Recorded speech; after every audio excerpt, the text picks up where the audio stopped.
Olá, boa noite, meus queridos. Tudo bem? Como passaram a semana? Desejo que todos tenham passado bem a semana, que todos estejam muitíssimo bem. E hoje faremos dois módulos.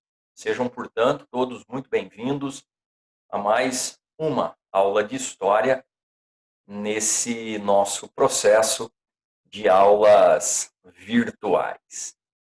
Queridos, faremos hoje os módulos 31 e 32, que tratam da Reforma Protestante.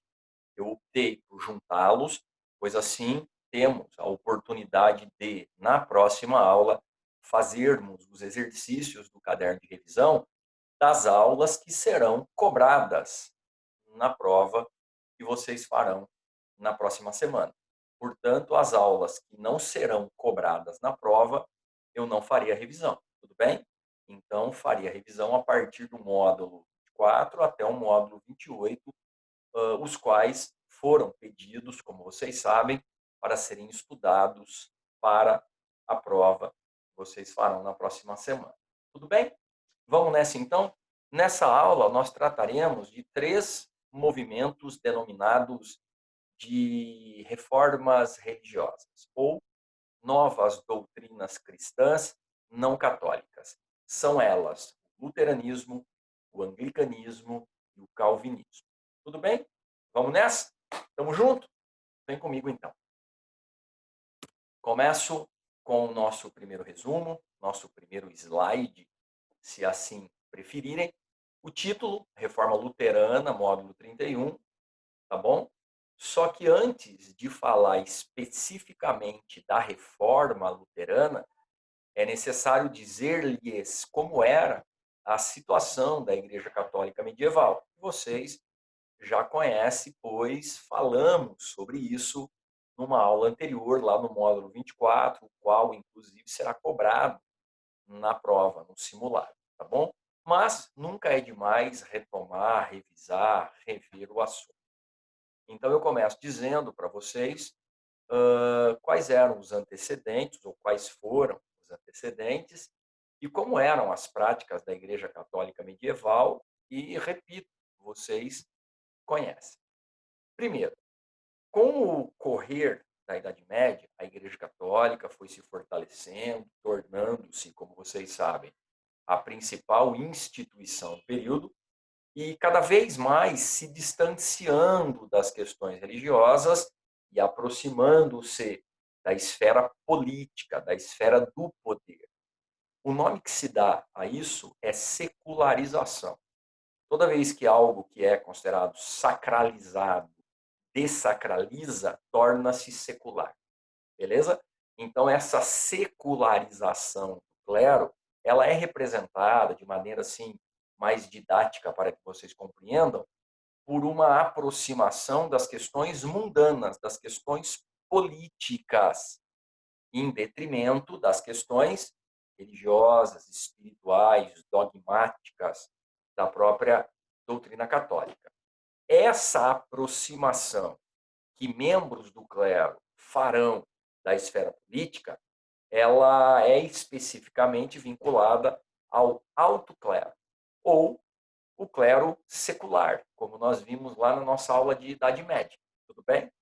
E isso é representado pelos bispos, pelos cardeais, que acumularam poder de nobreza durante o período medieval. Vocês devem se recordar que o próprio rótulo da Igreja Católica medieval era a senhora feudal. Então, a igreja ou seus membros, afinal de contas, nós estamos falando de pessoas e não da instituição em si, tudo bem? As pessoas vinculadas à Igreja Católica distanciavam-se da questão religiosa, aproximando-se das questões políticas, as questões do poder, secularização. Ao mesmo tempo que se dava esse distanciamento por parte de alguns indivíduos, de alguns membros do clero, havia também, por parte desses indivíduos, representantes da igreja, óbvio, a condenação do lucro obtido nas práticas comerciais e financeiras burguesas. Dizia-se que as práticas burguesas eram pecaminosas, o lucro era um pecado, pois encontrava-se nas escrituras escrituras sagradas a explicação. Quando Deus expulsou Adão e Eva do paraíso, ele disse: ganharás a vida com o suor do seu trabalho. Portanto, tudo deveria vir do trabalho, embora, como sabemos, os próprios membros do clero não se dedicavam a isso, mas isso é uma outra história, né? Com relação à burguesia, essa classe social recém-surgida, era isso que se cobrava, ou era isso que se criticava. Os burgueses compravam seus produtos por um valor e vendiam por outro, não os produziam, portanto, e os banqueiros emprestavam dinheiro, cobrando juros, trocavam moedas, cobrando um percentual, ou seja, enriqueciam-se, acumulavam riquezas, na visão da Igreja Católica, sem exercer o trabalho físico. Tanto é que esse termo usura significa exatamente isso, usar o tempo em benefício lucrativo. Essa era a ideia. A usura, ela tem essa noção de exploração do tempo em objetivo de acúmulo monetário. E a frase simbólica dita pelo clero católico era numus non parit numus. Numus, em latim, moeda. Parit, parir. Então, moeda não pare, moeda não pode gerar moeda. E era o que acontecia. Comprava-se por uma moeda, vendia-se por duas. Emprestava-se uma moeda, cobrava duas. Então, numus non parit. Moeda não pode gerar moeda. Essa era, portanto, a principal crítica feita pelo clero católico contra os burgueses. Embora, com o passar do tempo, a própria igreja passa a depender dos empréstimos feitos por esses banqueiros, passa a depender do comércio feito pelos burgueses, e é exatamente por causa disso que, nesse momento da história, começamos a ter relatos de algo intermediário entre o céu e o inferno. Pois o céu era para o não pecador, o inferno era para os pecadores. E os burgueses, então, naturalmente, nessa visão de dicotomia, nessa visão de bem e mal, certo? Eles iriam para o inferno, tudo bem? Pois eram pecadores. Só havia dois caminhos: o céu para os puros e o inferno para os pecadores. E a igreja passa a falar sobre um local intermediário, chamado de purgatório. Não há relatos bíblicos sobre ele, mas é uma narrativa do período. O purgatório seria o local de purificação. Então, esse maniqueísmo bem e mal, ele encontra ali uma brecha e o purgatório torna-se o local para purificar os pecados da alma do indivíduo, claro, para que ele alcance o paraíso. Mas, publicamente, a igreja se colocava contra a prática comercial financeira praticada pela burguesia. A prática comercial financeira burguesa, melhor dizendo. Uma outra prática muito criticada pelos reformadores era a comercialização, eu coloquei entre aspas, porque é uma metáfora da fé. Na verdade, havia preço para inúmeras atitudes e ações religiosas. Por exemplo, quando se necessitava de uma bênção, de uma graça, de um milagre, como se diz na visão contemporânea, recorria-se aos membros da igreja para que eles fizessem essa intermediação junto a Deus. Isso tinha um preço. Então, tanto para a graça quanto para o perdão, havia um preço. Se pagava por isso. Por isso que é um comércio da fé. O nome disso é indulgência. A venda de indulgência era uma forma da Igreja Católica acumular capitais, acumular moedas. Quem percebe isso é o próprio membro da Igreja Católica, um monge agustiniano que vivia em Wittenberg, na atual Alemanha, e ele se dá conta e diz: espera lá, se os membros da igreja têm esse poder de tirar uma alma do purgatório e encaminhá-la para o paraíso, por que não o fazem simplesmente por devoção e não cobrando por isso? Por que não o fazem por caridade? Bom, então, venda de indulgências era uma prática. Muitos dizem que a Basílica de São Pedro em Roma teve boa parte da sua construção financiada pelas indulgências pagas pelos fiéis no período. Outra coisa, vendia-se muitos objetos sagrados, dando a eles um valor religioso que não existia de fato. Eram objetos comuns, mas atribuídos a uma pessoa sacralizada. O nome disso é simonia. Simonia é a prática de vender falsos objetos considerados sagrados.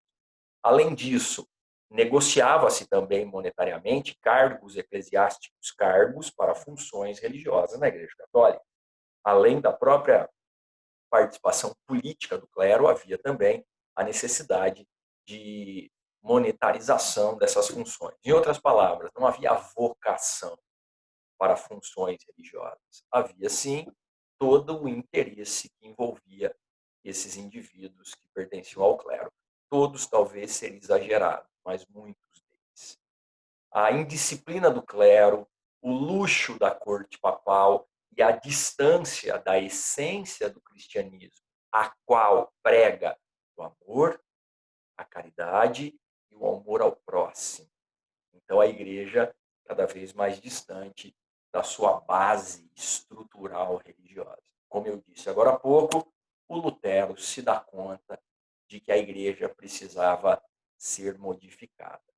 A ideia do Lutero não era sair da Igreja Católica, a ideia dele não era romper com a Igreja Católica, a ideia dele era fazer com que a Igreja mudasse o seu comportamento, era contribuir para com a mudança. Acontece que os membros da Igreja não estavam preparados, muito menos dispostos a essa mudança.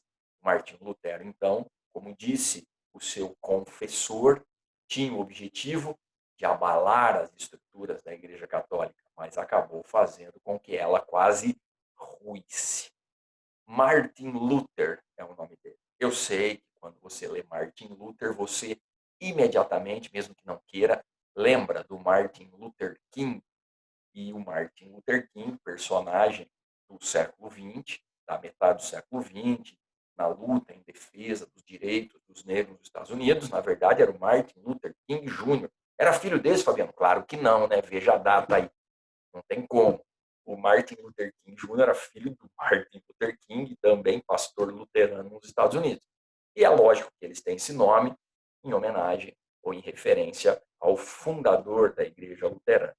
Para nós, Martin Luther virou Martinho Lutero, beleza? Então, Martinho Lutero, todo mundo já ouviu falar, em Rio Claro, especificamente, tem uma igreja luterana. Em Piracicaba, eu não saberia informar certamente se sim.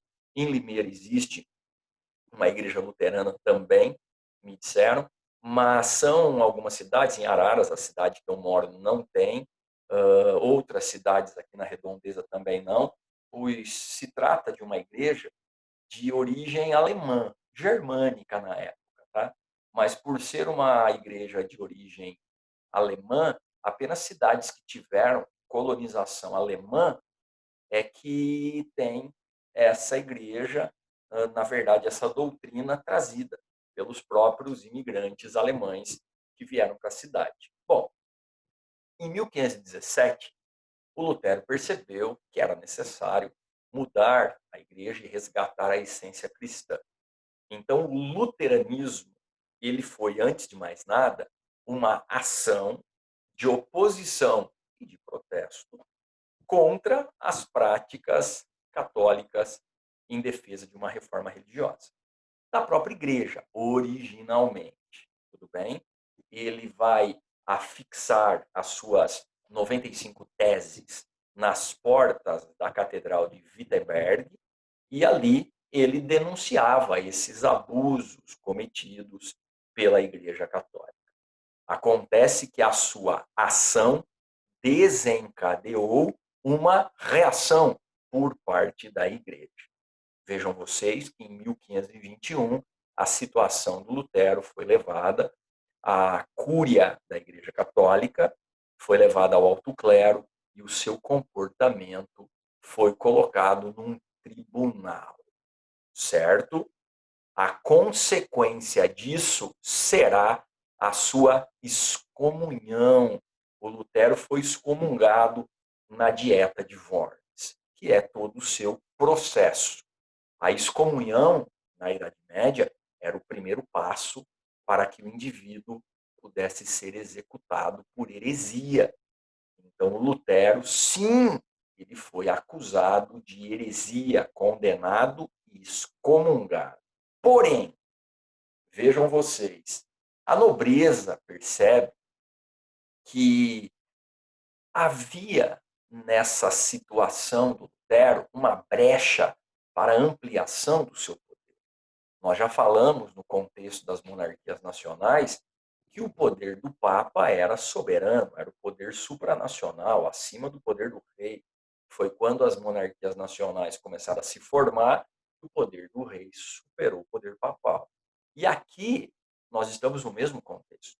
Um nobre, o Frederico da Saxônia, duque da Saxônia, percebeu que essa doutrina luterana se alastrada enfraqueceria o poder da Igreja Católica na região, pois não havia mais a necessidade de ter o Papa como figura suprema a ser obedecida.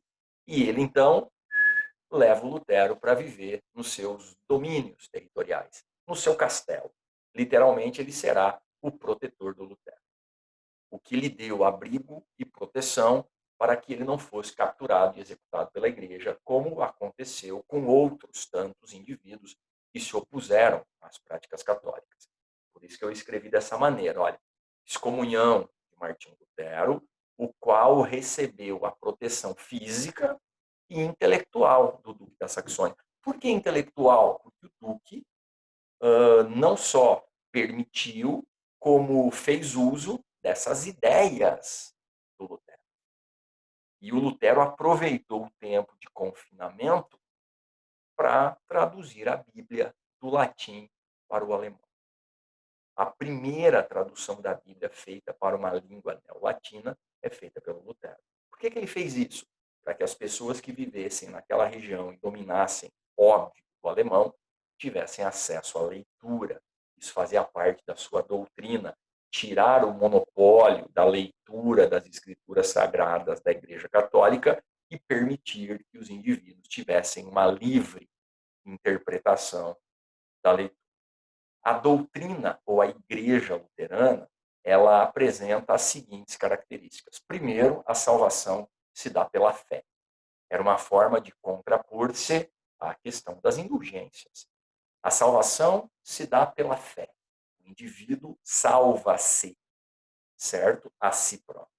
Ele não precisa de intermediários. A sua fé o leva à salvação. E o sacerdócio, portanto, torna-se universal. Ele não precisa procurar um membro da igreja para que este faça o contato com a divindade. Ele pode se dirigir aos céus. A livre interpretação da Bíblia, como já foi dito, dá a ele também noções da Escritura Sagrada e do seu próprio comportamento enquanto indivíduo. Ele adota um monoteísmo puro, ou seja, um monoteísmo no qual os santos inexistem, ocorre, portanto, a abolição do culto aos santos, e juntamente com isso as imagens também são abolidas das igrejas luteranas, nega a transubstanciação eucarística, pois na Igreja Católica acredita-se que na ocasião da Eucaristia o pão transforma-se em corpo e o vinho transforma-se em sangue, e isso não é mera digamos, analogia, é algo de fato de crença, transubstanciação é o nome, mantém o batismo e a Eucaristia como os dois únicos sacramentos, lembrando que na Eucaristia, para o Lutero, o que se dá é uma consubstanciação, é uma presença espiritual de Cristo na celebração e não a transformação, de fato, de uma substância em outra, e nega o celibato sacerdotal. Os religiosos da igreja Católica não podem se casar. Isso é o celibato, a proibição do casamento entre membros ou para membros da igreja. O Lutero não só ele vai negar o celibato, como ele próprio se casará com uma ex-freira. Os cultos religiosos são muito mais simples do que os realizados pela Igreja Católica. As pompas de toda a celebração no luteranismo foram deixadas de lado. era uma forma de tentar resgatar a essência do cristianismo na visão luterana. No ano de 1555, o luteranismo já tinha se alastrado na região germânica, torna-se, portanto, uma religião muito interessante aos nobres, pois viram nisso a diminuição do poder do Papa, e toda a perseguição e o conflito existente, eles cessarão a partir de um acordo de paz. É a paz de Augsburgo. Ficou determinado que os nobres, reis, príncipes, duques que governassem determinada região, nação, enfim, teriam a liberdade, eu coloquei liberdade entre aspas, porque a liberdade era do nobre escolher e não do súdito poder escolher. Então, os nobres teriam a liberdade para escolher a religião dos seus súditos. Então, claro que é uma imposição, mas o resultado da paz de Augsburgo ele é apresentado dessa forma, tá bom? Os nobres, os príncipes, os duques, os reis teriam a liberdade, entre aspas, de impor, de escolher a religião dos seus súditos. Então surgem aí as igrejas nacionais, as próprias os estados religiosos, as nações religiosas, enfim. E também a frase em latim que ilustra essa determinação de 1555 é cujus regio é jus religio.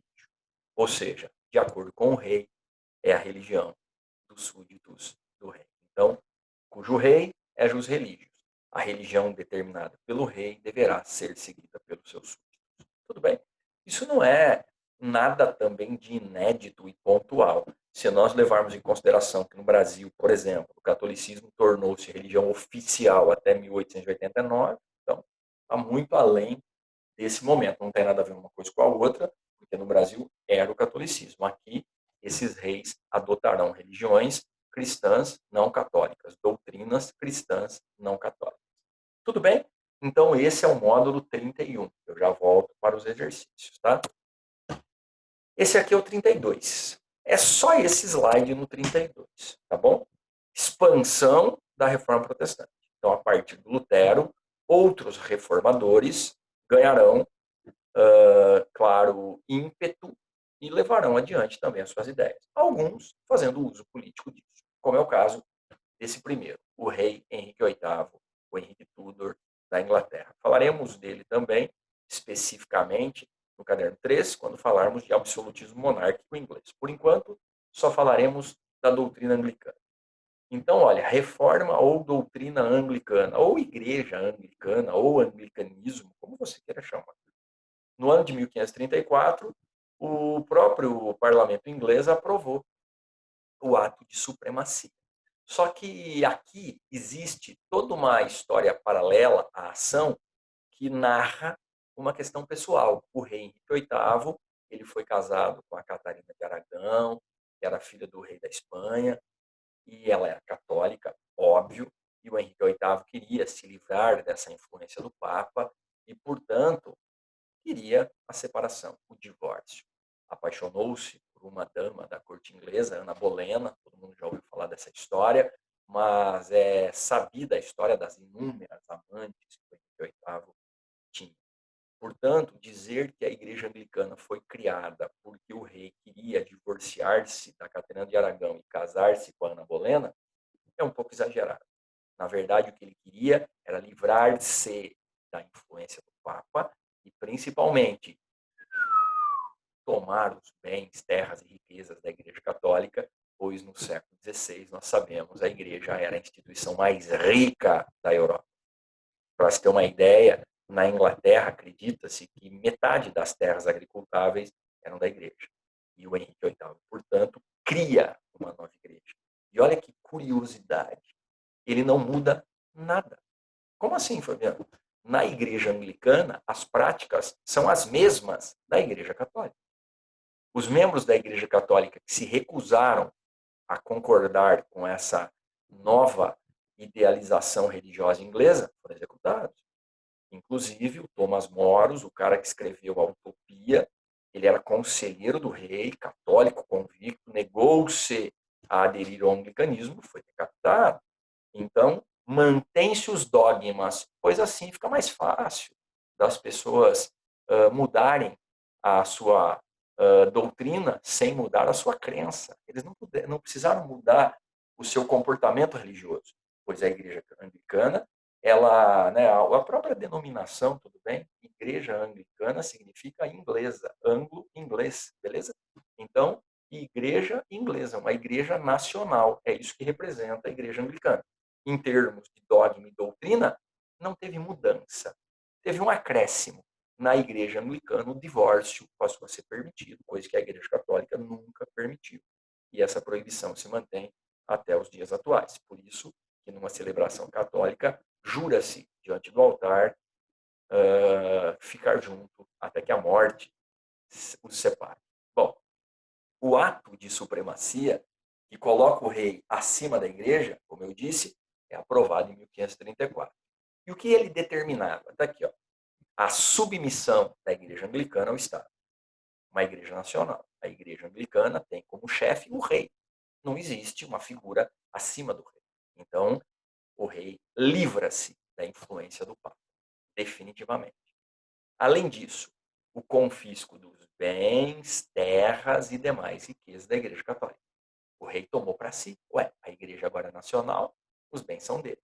Mas, para ter apoio, ele distribui parte desses bens para a nobreza inglesa, em troca de apoio.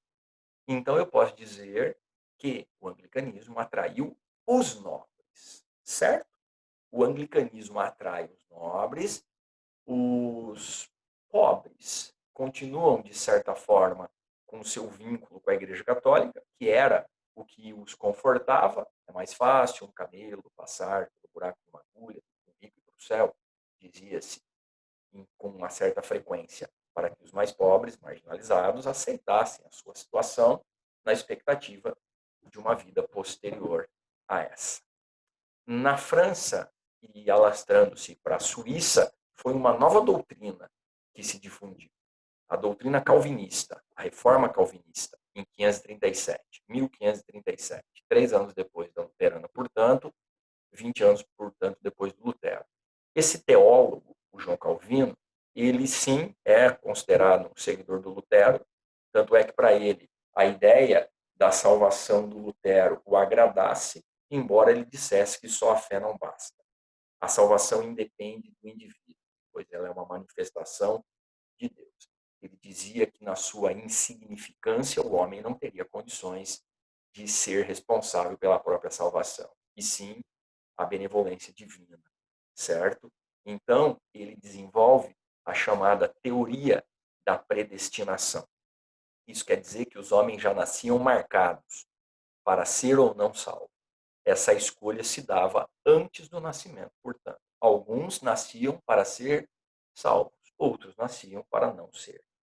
E isso, de certa forma, atrairá a burguesia. Veja a diferença. A igreja anglicana atrai nobres. A igreja calvinista, ou doutrina, melhor dizendo, atrai burgueses. Nós veremos. Essa ideia da predestinação agradava os burgueses, porque a igreja dizia: o que o burguês faz é pecado, ter lucro é pecado.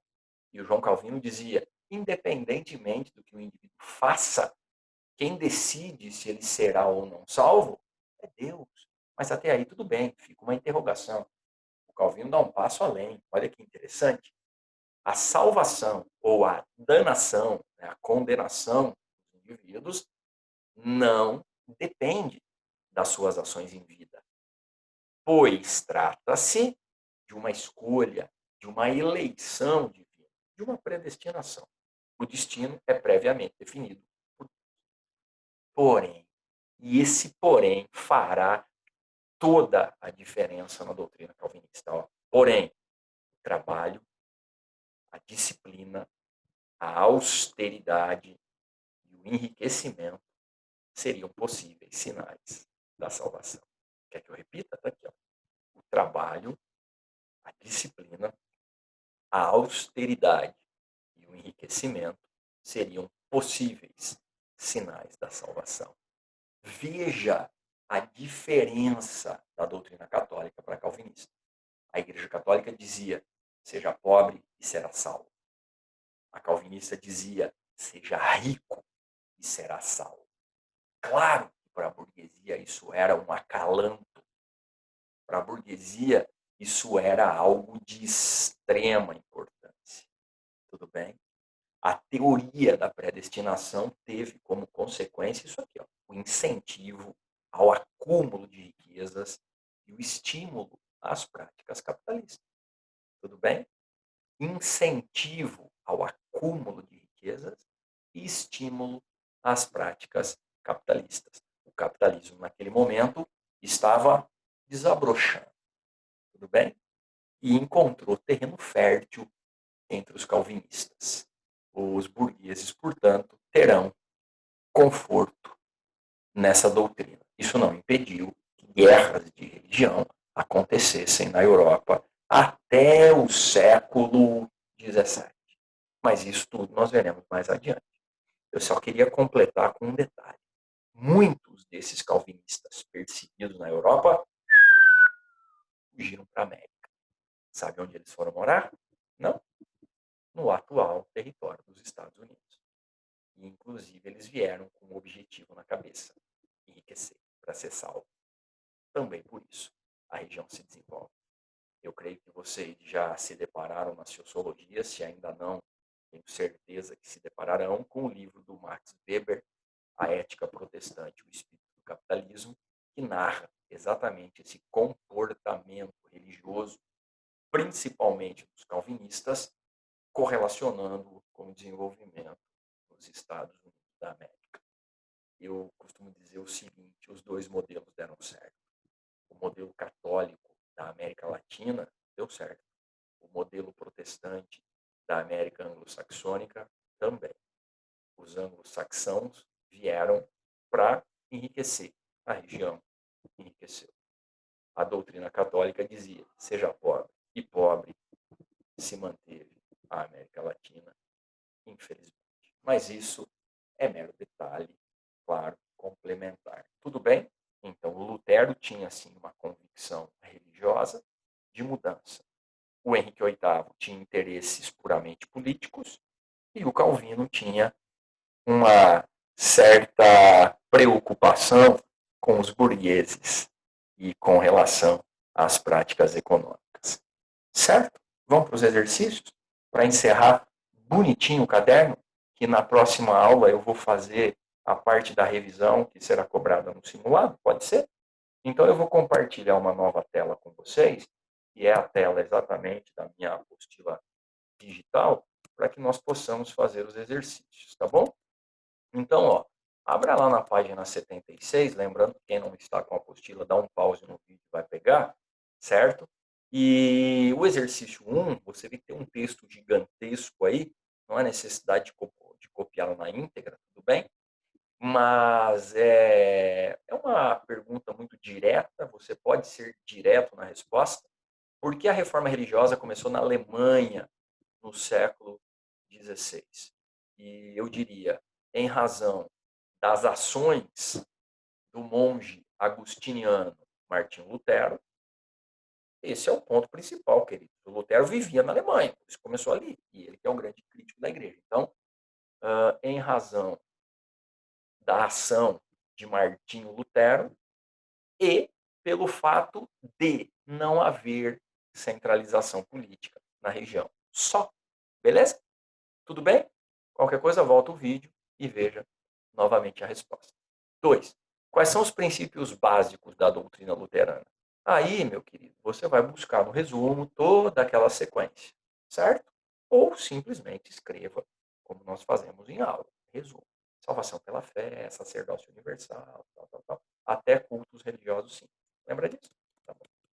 Terceiro, o cisma de Lutero, ou seja, a cisão do mesmo com a igreja, a ruptura, defendia, entre outras, a ideia de que, olha ali, ó, a igreja deve submeter-se ao Estado e somente possui poder espiritual.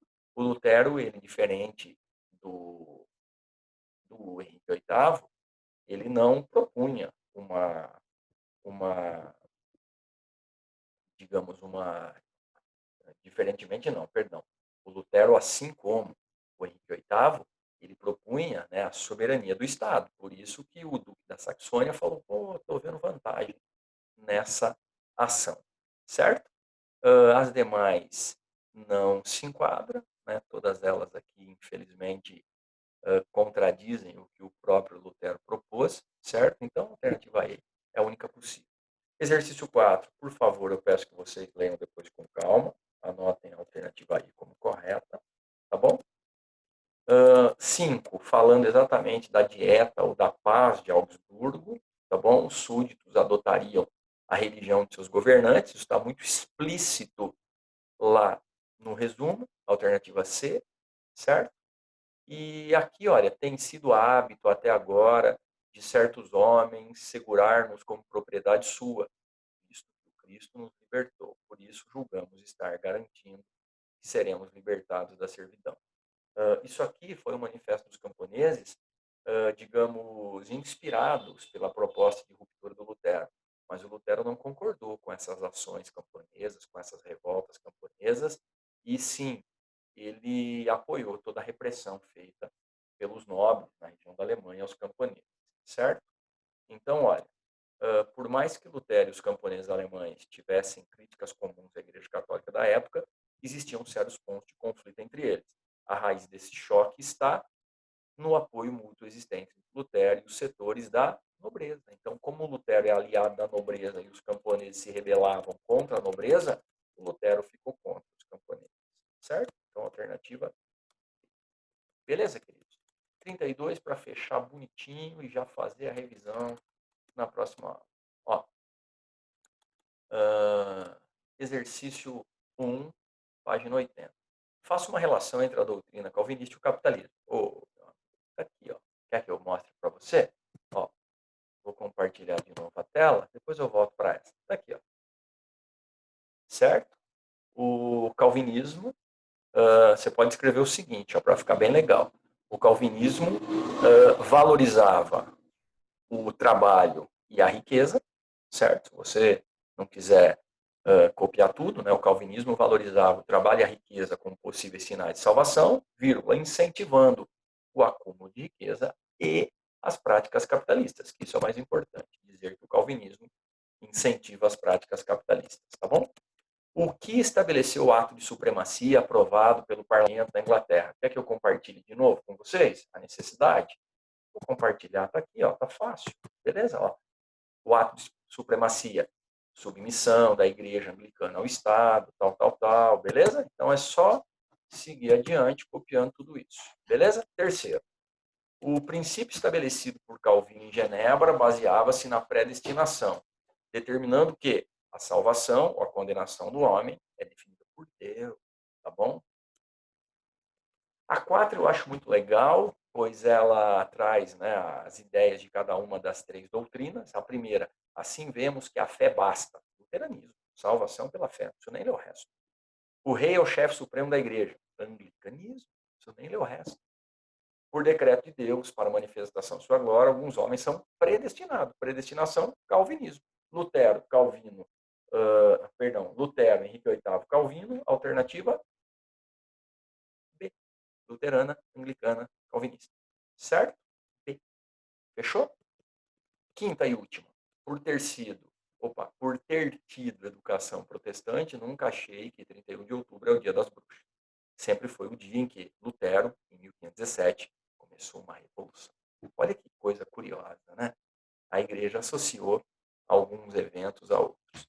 No ano 2017, completaram-se 500 anos da eclosão da Reforma Protestante. Do ponto de vista histórico, a Reforma pode ser considerada uma revolução, pois, e aí?